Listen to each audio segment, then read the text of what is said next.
Oke, pada sesi ini kita akan mengerjakan dan membedah sebuah arsitektur cloud yang sudah saya rancang dengan prinsip private only arsitektur.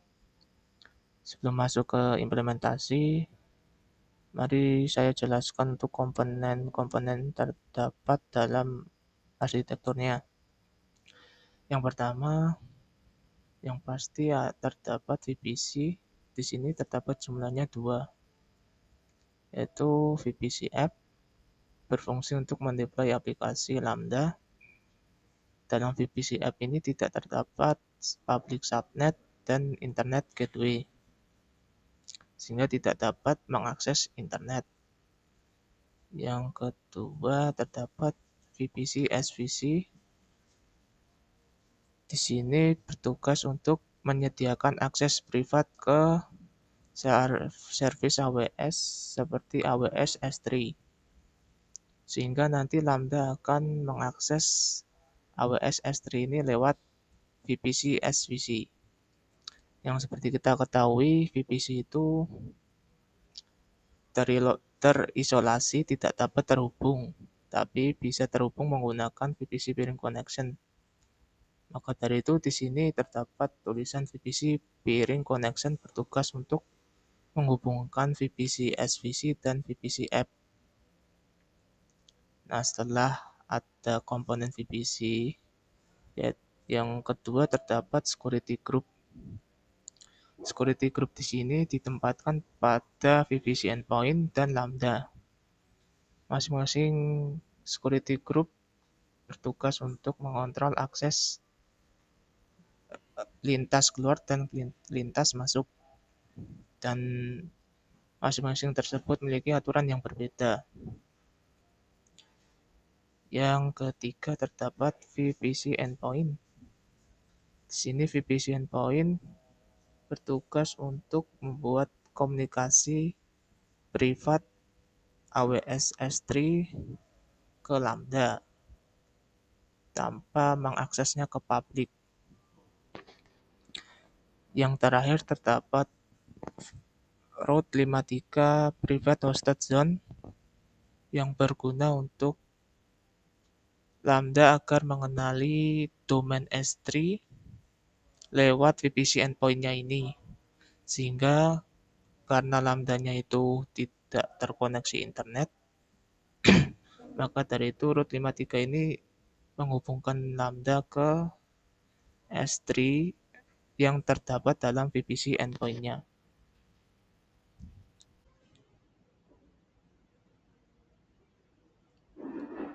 Oke, pada video sebelumnya kita telah membahas arsitekturnya. Sekarang mari kita implementasikan mulai dari membuat VPC. Yang pertama kita akan membuat VPC app dan VPC SVC.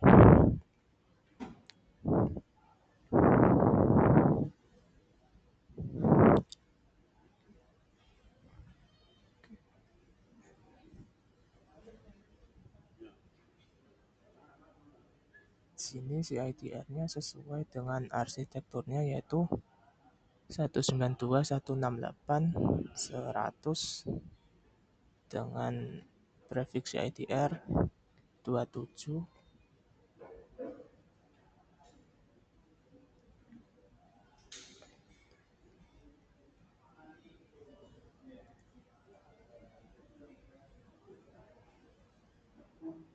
Sini untuk number public subnet dan private subnet kita kosongin agar kita membuatnya secara manual, dikarenakan untuk pembuatan VPC ini, kalau kita memilih VPC and more ini, kita tidak dapat membuat custom, yaitu membuat custom private subnet sendiri itu tidak bisa. Maka dari itu kita harus membuatnya manual.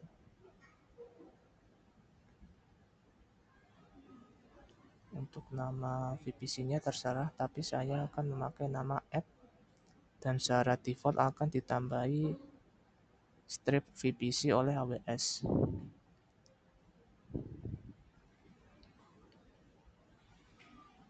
Oke. Yang kedua, kita akan membuat VPC SVC.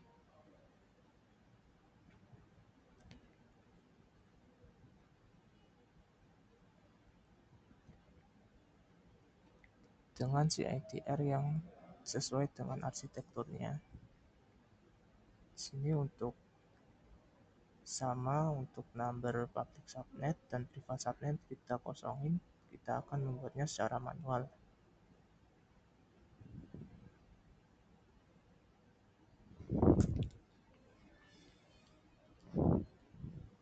Setelah membuat VPC, kita akan edit root table-nya untuk namanya itu tidak membingungkan.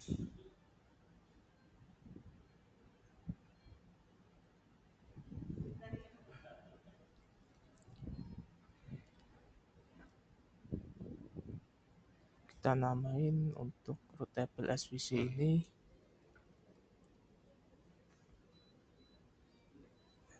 SVC RTP. Untuk namanya ini terserah kalian, tapi saya tulis SVC RTP. RTP ini singkatan dari root table. Selanjutnya kita juga akan mengedit nama root table dari app VPC agar nanti untuk mengasosiasi subnetnya itu mudah dikenali namanya.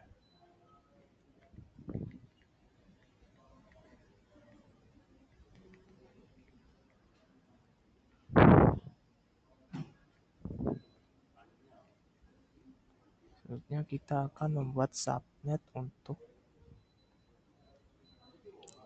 VPC app yaitu dengan CIDR yang sesuai dengan arsitekturnya.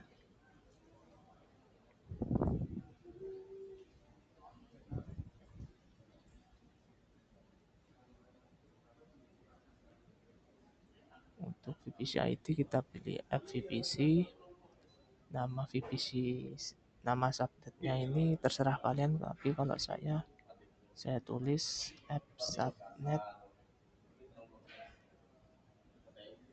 1A.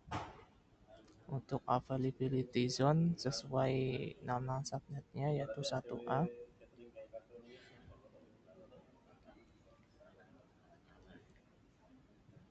Di sini availability zone-nya ini tidak berpengaruh, tapi harus disetting, jadi kalian bebas milihnya, tapi saya pilih 1A.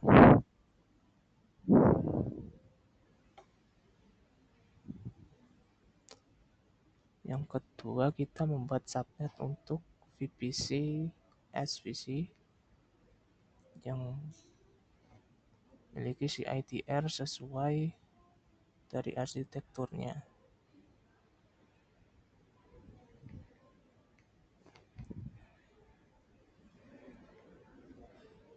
Sini namanya saya lebih ke subnet. Namanya saya tulis SVC subnet 1A.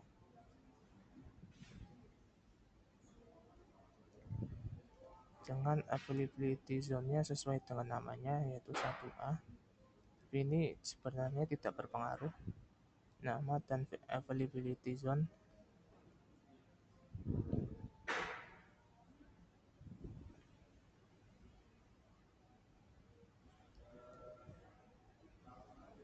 Dikarenakan di sini terdapat dua subnet, kita akan buat dua subnet karena VPC endpoint itu minimal harus memiliki dua subnet agar memenuhi high availability.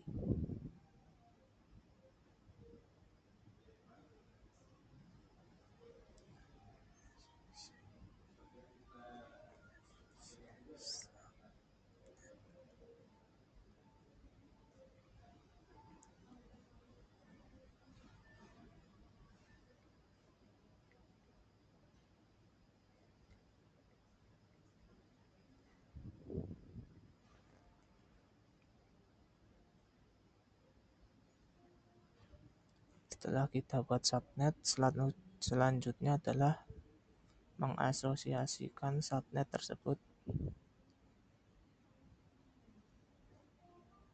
Di sini belum muncul subnetnya, kita refresh dulu.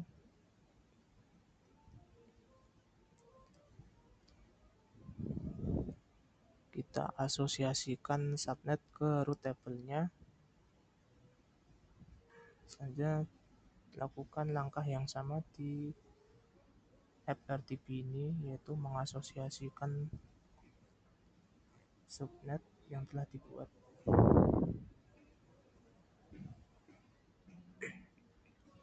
Setelah membuat subnet dan mengasosiasikannya, yaitu selanjutnya adalah membuat VPC peering connection.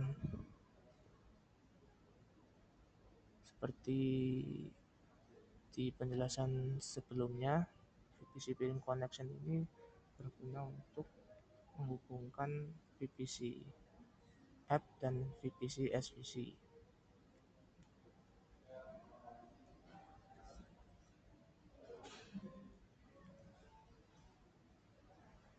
Sini untuk acceptor dan requesternya itu sebenarnya bebas, tapi saya sini requesternya app dan acceptornya SVC.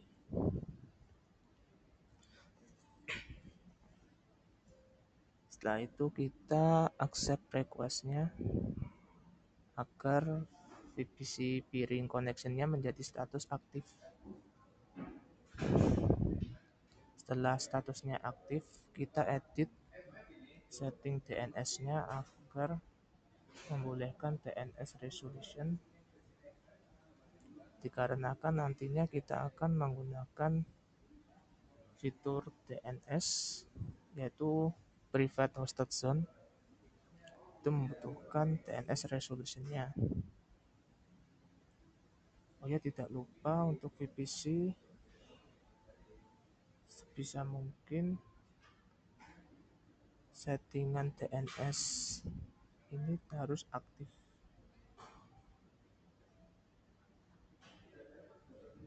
Jadi karena kita tadi membuatnya VPC, pilihan VPC-nya and more by default itu sudah aktif, sehingga tidak perlu disetting lagi. Setelah sudah buat VPC peering-nya, yaitu sekarang mengedit root table-nya.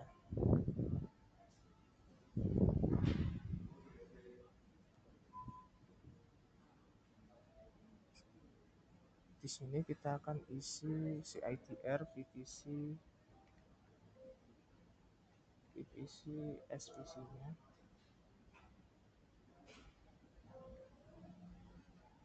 Lalu kita isi peering connection.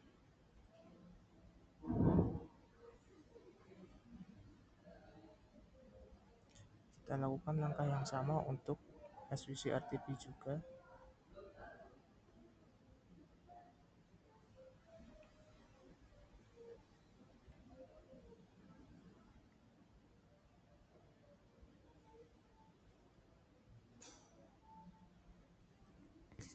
Menambahin routed berfungsi untuk memberitahu VPC untuk ketika mereka mendapatkan IP CIDR segini untuk dialihkan ke VPC lainnya melalui VPC peering. Jadi fungsi routed ini memberitahu VPC jika terdapat IP dengan CIDR-nya seperti ini, maka akan ditargetkan ke lokal. Tapi jika CIDR-nya segini, maka dia akan targetnya ke VPC peering. Setelah VPC peering, dia akan target ke VPC lainnya. Maka dari itu, setelah membuat VPC peering, kita harus mengedit root table-nya.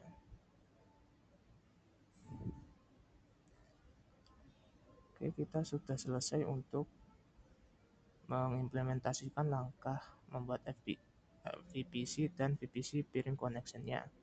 Selanjutnya adalah untuk membuat security group. Oke, pada video sebelumnya kita sudah membuat VPC, subnet, routable, dan VPC peering. Selanjutnya kita akan membuat security group untuk VPC endpoint dan lambda-nya. Pertama kita akan membuat security group untuk VPC endpoint-nya yang berada di VPC SVC. Di sini akan saya namain VPC SGP. Untuk deskripsinya sebenarnya bebas, tapi saya tulisin VPC endpoint agar jelas tujuan penggunaan security group tersebut untuk VPC endpoint.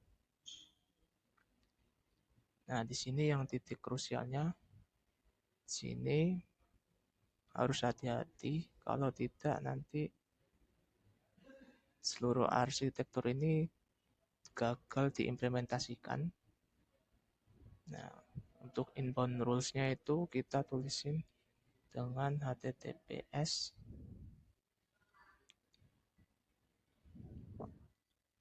di sini berguna untuk mengatur traffic masuk, yaitu tipenya TCP/443 yaitu HTTPS, dengan source-nya itu CIDR, VPC SVC, dan VPC app.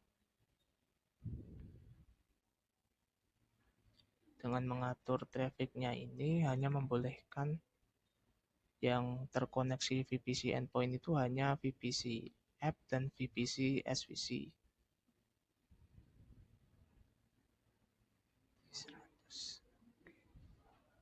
Untuk outbound rules-nya ini tidak kita setting agar traffic keluarnya itu ya keluar saja. Sini untuk tag-nya kita tulisin name, yaitu sesuai nama security group-nya.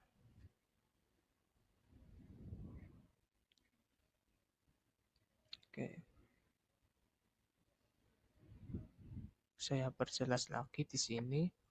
Untuk nama security group sebenarnya bebas, tapi saya tulisin VPCE yaitu VPC endpoint, SGP singkatan security group. Untuk inbound rules yaitu TCP-nya jenis HTTPS karena protokol dari VPC endpoint itu menggunakan HTTPS. Begitu pula nanti lambda menghubungkan ke S3-nya itu melalui HTTPS. Kita buat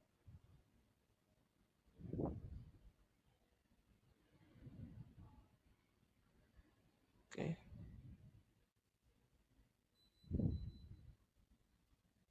Selanjutnya kita akan membuat security group untuk lambda.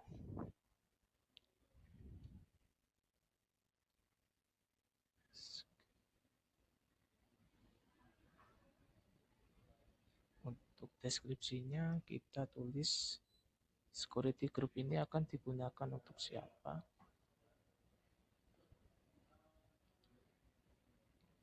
Nah, yang di sini titik krusialnya sama juga, yaitu inbound rules-nya. Di sini inbound rules-nya itu tidak kita isi, karena kan lambda ini tidak menerima traffic masuk dari manapun. Tapi kalau lambda ini digunakan nanti akan dipanggil oleh load balancer ataupun digunakan oleh API, maka inbound rules-nya harus di setting HTTP atau HTTPS. Tapi di sini dalam arsitektur lambda ini tidak digunakan oleh API ataupun load balancer, sehingga inbound rules-nya tidak kita setting. Nah, untuk outbound rules-nya kita setting HTTPS.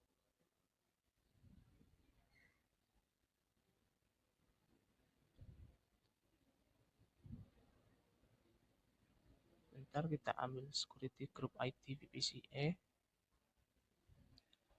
Nah, fungsi dari mengambil ID-nya tersebut untuk outbound rules-nya Lambda. Jadi Lambda nanti traffic keluarnya harus mengarah ke security group VPCA ini. Jadi ketika Lambda mendapatkan traffic keluar ke HTTPS, jadi dia dipaksa ke security group VPC endpoint. Sini untuk namanya kita samain.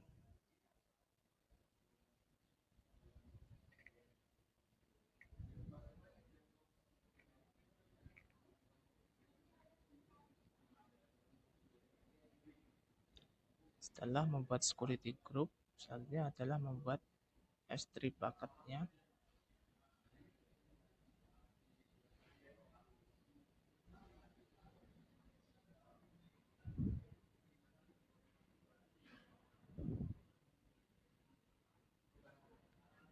Untuk nama bucketnya sebenarnya bebas, tapi akan saya namain untuk bucket. Nah,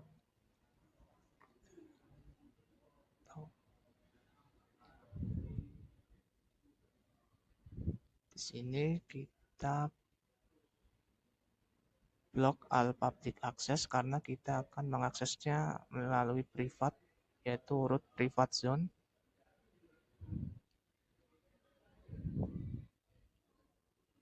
Untuk settingannya kita hanya menyeting bucket name saja, selainnya tidak. Oh ya, tidak lupa nanti untuk menyeting policy dari bucket agar memperbolehkan mengambil file dari bucket ini hanya lewat VPC endpoint. Jadi nanti kita setting bucket policy-nya ketika sudah membuat VPC endpoint. Selanjutnya adalah membuat VPC endpoint.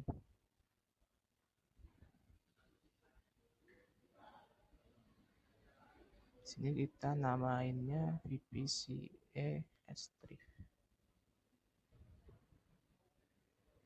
Untuk type-nya kita harus memilih AWS service karena menuju ke AWS service yaitu S3.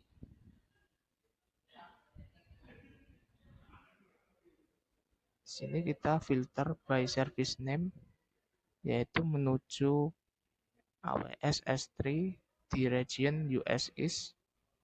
Di sini hati-hati di mana kita harus memilih tipenya interface. Kalau gateway nanti akan berbeda lagi settingannya. Sini untuk VPC-nya sesuai arsitektur. VPC endpoint ini berada di VPC SVC.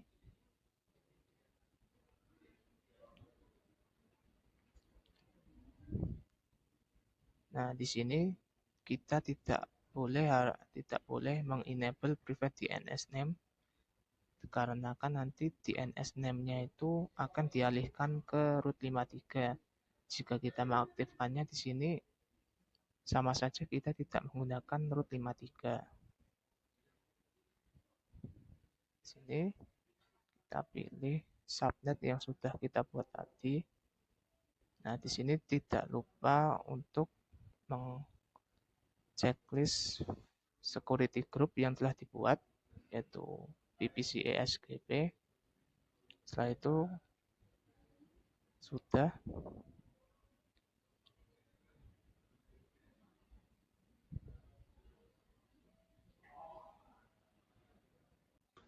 Selanjutnya kita akan membuat root 53 private hosted zone. Dan sudah saya jelaskan sebelumnya, ini berfungsi untuk menghubungkan VPC endpoint dan ke Lambda, agar Lambda-nya itu bisa terhubung ke S3 tanpa internet, tapi lewat root 53 lalu lewat VPC endpoint.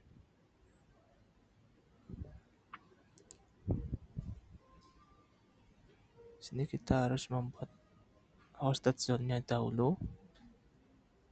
Di sini kita pilih tipe yang private karena arsitektur kita itu menerapkan private only. dan tujuannya juga untuk ke VPC juga.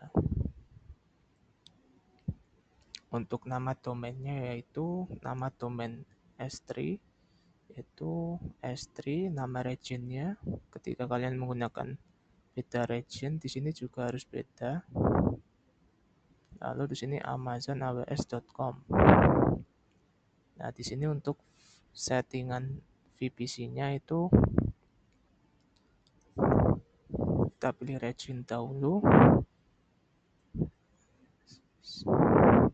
Nah, untuk pilihan VPC-nya itu yaitu VPC yang mau terhubung oleh root 53. Dalam arsitektur ini kan cuma ada 2, maka dari itu yang terhubung oleh root 53 yaitu VPC SVC dan VPC app. Selain itu tidak usah kita masukkan di sini.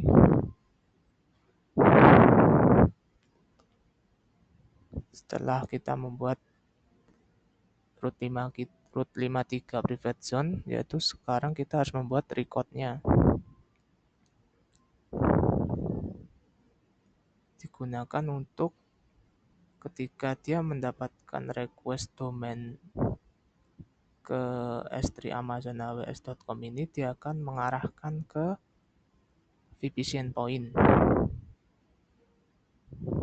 Di sini kita harus mengambil value VPC endpoint DNS name-nya.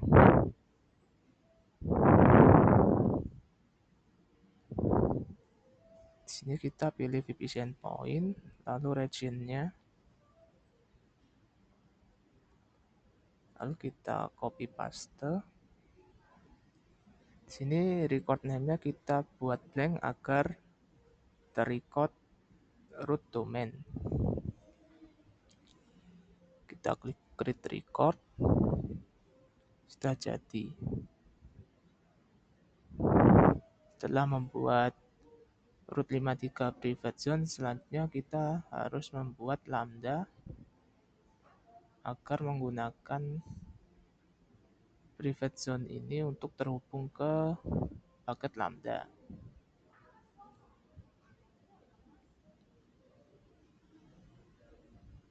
Di sini untuk nama lambdanya saya akan menggunakan nama lambda web, dan ini terserah kalian, tidak berpengaruh.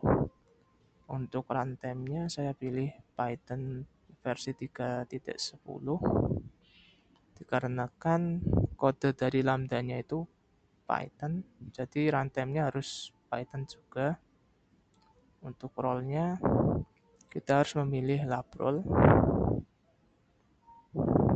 dikarenakan kita menggunakan akun AWS Academy tidak bisa membuat role ataupun permission baru, jadi kita harus menggunakan yang sudah ada yaitu lab role.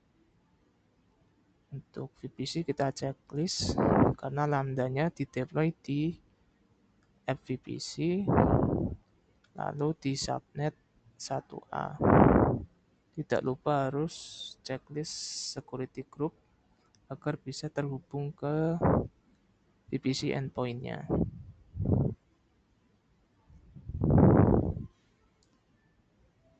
Setelah kita setting namanya, runtime-nya, role-nya, lalu VPC, lalu subnet dan security group, kita klik create function.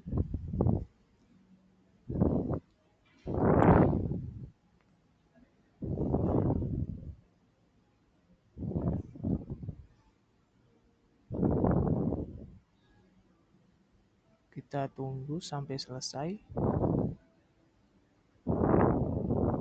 Mungkin video ini akan saya skip untuk penungguan pembuatan lambdanya. Oke, setelah pembuatan lambda ini selesai, kita harus mengedit kodenya di sini. Nanti link GitHub Gis-nya akan saya berikan di deskripsi. Jadi nanti link GitHub Gis-nya ini nanti saya share di deskripsi YouTube-nya. Jadi kalian tinggal copy paste saja.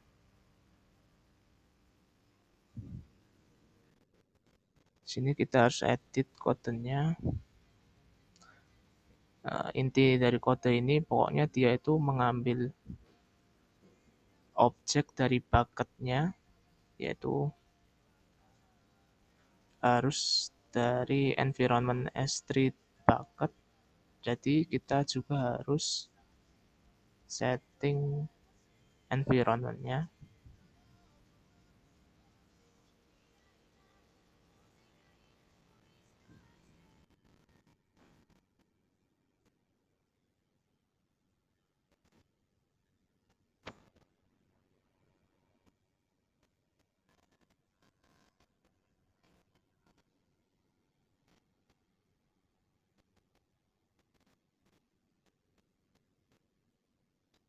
Oke, setelah kita edit environment variable S3 bucket-nya yang nanti akan diambil oleh Lambda melalui baris kode OS get environment S3 bucket. Ini dia akan mengambil value dari environment variable key-nya S3 bucket. Nah, tidak lupa juga kita harus setting spesifikasi dari Lambda.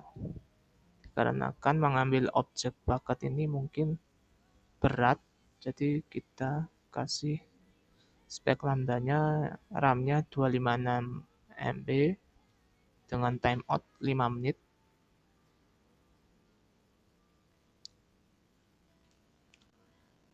Oke. Mungkin yang kurang di sini adalah kita belum upload konten dari S3 bucket-nya yaitu index.html. Untuk konten dari S3 bucket-nya bebas, tapi di sini saya sudah sediakan. Tinggal download saja.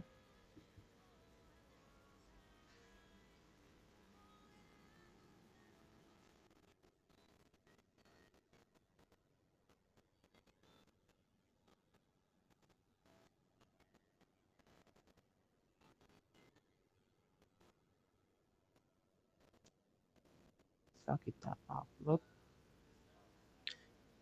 tidak lupa kita harus setting permission-nya karena by default S3 bucket ini akan menolak diambil objeknya karena tidak terdapat policy, dan begitu pula kita blok semua akses publiknya. Jadi kita harus setting permission dari bucketnya. Sini sudah saya sediakan di GitHub GIS saya, jadi tinggal copy paste.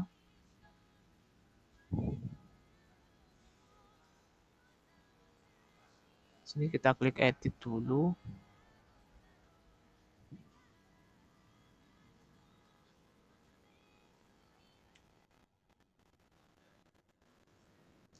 Nah, untuk resource ini kita ganti bucket arm-nya yang kita punya, yaitu tinggal copy paste di sini. Ya, hati-hati untuk ini, jangan dihapus karena artinya ini ya memperbolehkan apapun yang di dalamnya itu untuk di get objek, ditaruh objeknya, dan dibaca objeknya. Nah, untuk VPC endpoint-nya kita harus mendapatkan dari sini. Yang ini berarti dia membolehkan siapapun yang ambil objek ini tapi harus mempunyai VPC endpoint ID-nya harus ini. Jadi bucket ini hanya memperbolehkan get objek, yaitu ambil objeknya, di-upload objeknya, dibaca objeknya, hanya lewat VPC endpoint. Kita save. Setelah kita save policy-nya, sebenarnya sudah jadi untuk arsitekturnya, yaitu kita sudah membuat VPC, membuat VPC SVC app, juga sudah membuat subnet privatnya, juga sudah membuat S3, Lambda, dan Root 53. Dari aplikasi Lambda ini, jadi setelah kita deploy Lambda-nya, kita harus tes dulu apakah bisa. Nah, di sini dia mendapatkan status code 200 dan mengembalikan konten dari HTML-nya. Jadi, kita telah berhasil menerapkan arsitektur yang telah kita buat, yaitu dia menggunakan prinsip private only, tidak ada public subnet ataupun internet gateway.